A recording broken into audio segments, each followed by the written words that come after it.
hour is already kind of reversed and rejected. Good. If we could get a pullback into at least this 30-minute PCH on this, we got a high 738.95.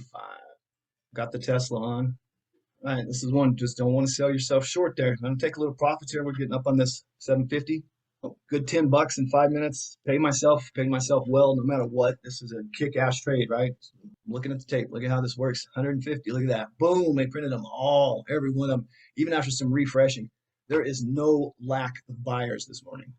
752 is the calculation high, and it's the calculated high, 751.32 on the bot finder, and the other one is 752.12. Would not expect any more out of this right now, so I'm going to take profits here again. We get up into 752. Paid myself a little bit more. I like this. Like, we keep trying to break highs, but we're kind of dying down on the momentum.